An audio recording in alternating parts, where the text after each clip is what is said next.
کوئی رسی نہیں ہے. عزادار ابن زیاد کا دربار ہے. سکینہ سے ابن زیاد پوچھتا ہے بچی بتایا تیرا نام کیا ہے؟ عزادار سکینہ کے ہونٹ ہلے مگر آواز نہیں آئی.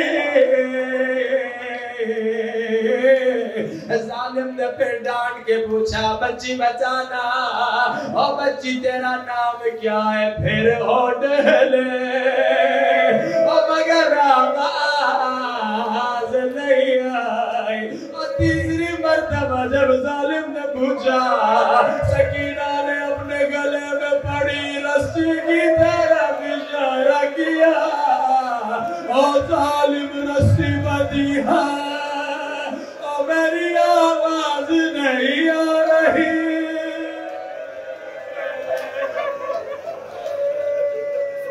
بڑی بڑی کہتا روئے تڑپ تڑپ کے رونا جسے رونا نہ آئے. ہائے اپنی ننھی بیٹیوں کو یاد کر کے روئے اور جسے رونا نہ آئے اپنی ننھی بہنوں کو یاد کر کے رونا. ایک مومن کہتا ہے میں پہلے بھی سکینہ کے مصائب میں بڑا روتا تھا مگر جب سے اللہ نے مجھے بیٹی دی اب مجھ سے سکینہ کے مصائب برداشت نہیں ہوتے. ہائے میں قربان 3.5 برس کی بچی اور کسی نے تماچا مارا.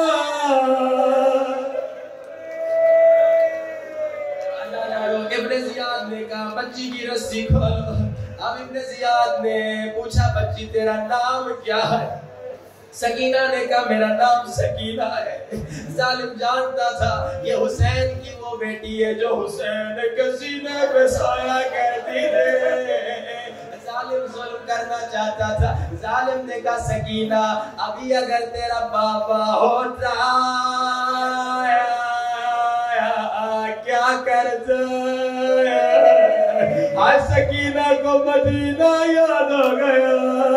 بابا بابا بابا. سکینہ نے کہا بابا صبح صبح اٹھ کے مجھے گودی میں بٹھاتے تھے، تازہ کھجورے کھلاتے تھے اور مجھے پیار کرتے تھے. اب ظالم نے اور زیادہ ظلم کرنا چاہا. ظالم نے کہا سکینہ کیا کھجورے کھانا چاہو گے؟ سکینہ نے بھائی سجاد کی طرف دیکھا. سجاد نے اجازت دی. ظالم نے کہا تشت لے کر آؤ. اور قدیمی مومن سمجھ گئے اولاد والوں مجھے معاف کرنا. اور تشت لایا گیا. سکینہ سمجھی اس میں کھجورے ہیں. ہائے عزاداروں کپڑا جو ہٹایا کیا دیکھا؟ او بابا کا کٹا سر. اور بابا کس نے تیرا سر کاٹا؟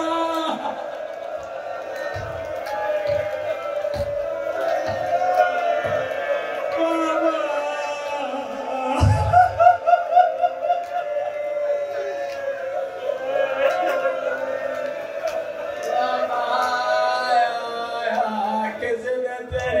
گردر کے لگے گا. عزادارو عجب نہیں اب سکینہ اپنے بابا کے سر سے باتیں کر رہی ہو. ایک فارسی کا نوحہ سنانا چاہتا ہوں. بڑے سخت مصائب ہے اولاد والوں مجھے معاف کرنا. جس سے برداشت نہ ہو سکا مجھے معاف کرنا. مجھے آپ کی اتنی فکر نہیں. امام زمانہ اگر آپ آئے ہیں مومنو تم پانی روتے ہو، امام زمانہ خون روتے ہیں. فارسی کا نوحہ شاعر کہتا ہے شاعر سکینہ نے بابا کے سر کو پکڑ کے یہ باتیں کہیں. بابا جو نام حسین میری جان میرے بابا حسین. جس کے گھر میں چھوٹی بچیاں ہیں, بچیاں باپ سے کیسے بات کرتی ہیں. اب شاعر نے تصور لکھا ہے, شاعر سکینہ نے یہ جملے کہے, بابا جونم حسین دخترت از دنیا بریده, بابا تیری سکینہ دنیا سے تنگ آ گئی ہے, بابا سکینہ مرنا چاہتی ہے, بابا مجھے اپنے ساتھ لے جا.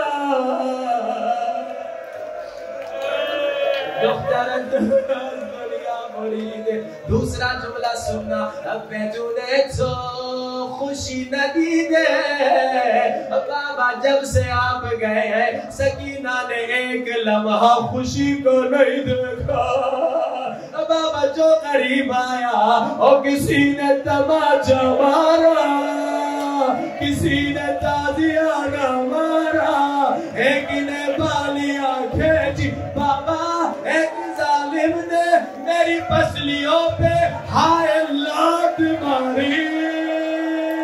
بابا بڑا درد ہو رہا ہے.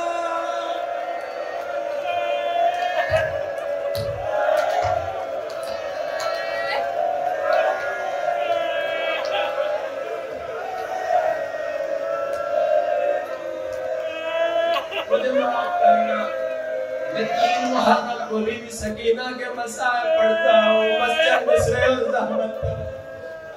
سکینہ شاید بابا کے سر سے باتیں کر رہی ہے. بابا جان چشای زخمی تو واکن, به دخترت نگاه کن. کیا مطلب بابا اپنی زخمی آنکھوں کو کھولو, ذرا سکینہ کو دیکھو, مجھے معلوم ہے تیری آنکھیں زخمی ہیں. اب میں نے دیکھا ظالم نے پتھر مارا تھا, کاش مجھے پتھر مارا.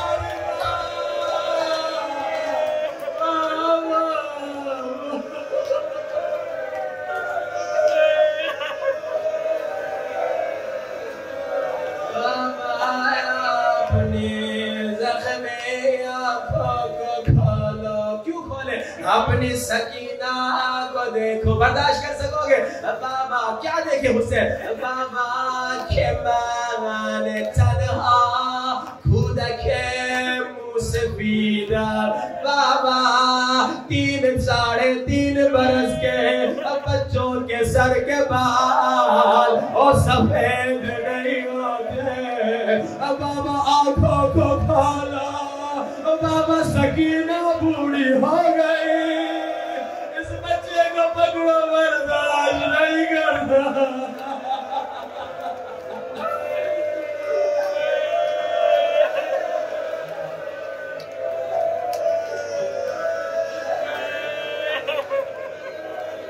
اس بچے کو پانی پلائے, یہ 10 برس کا بچہ برداشت نہیں کر رہا. اللہ جانے سجاد کیسے برداشت کرتا. بس میں نہیں پڑھ سکتا, ہاتھوں کو ذرا سے مدد کرو. امام زمانہ کا بلا بلند آواز یا صاحب الزمان, مولا مولا مولا جان. بلند آواز یا صاحب الزمان, مولا مولا مولا. بلند آواز یا صاحب الزمان, مولا مولا مولا. مولا جہاں بھی ہے تھوڑی دیر کے لیے ہاتھوں کو نہ جھکائیے, ہاتھوں کو اوپر رکھیے. تھوڑی دیر کے لیے یہاں بھی آئیے, ان ننھے بچوں کے گریوں کا واسطہ آ جائیے. مولا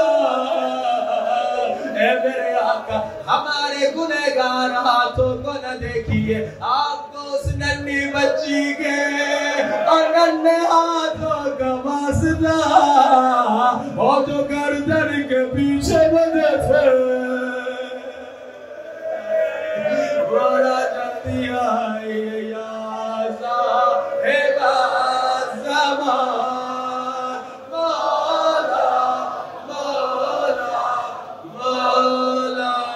جان بلند آواز یا صاحب الزمان مولا مولا میرے اللہ تیرا شکریہ تو نے ہمیں غم حسین میں رونے کی اجازت دی میرے اللہ تیرا شکریہ تو نے ہمیں مجلس حسین میں آنے کی اجازت دی میرے اللہ ایک اور کرم بھی کر دے مرتے ہوئے حسین کی زیارت نصیب کر دے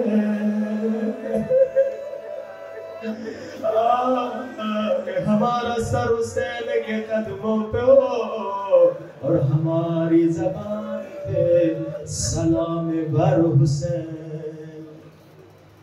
خدایا ان عزاداروں کو کربلا مولا حسین کی زیارت نصیب فرما خدایا ہم سب کو بار بار کربلا مشہد و نجف کاظمین صابرہ مدینہ و جنت البقیع کی زیارت نصیب فرما ہر روز ہم سب کو 500 مرتبہ صلوات امام زمانہ کو ہدیہ کرنے کی توفیق نصیب فرما جو بیمار ہے بے حق بیمار کربلا انہیں شفا نصیب فرما جو بھی اولاد ہے خدایا انہیں اولاد نصیب فرما جو بھی گناہ قید میں ہے انہیں رہائی نصیب فرما حاضرین مجلس کے مرحومین بالیان مجلس کے مرحومین ہمارے مرحومین کے لیے ایک مرتبہ سورۃ الفاتحہ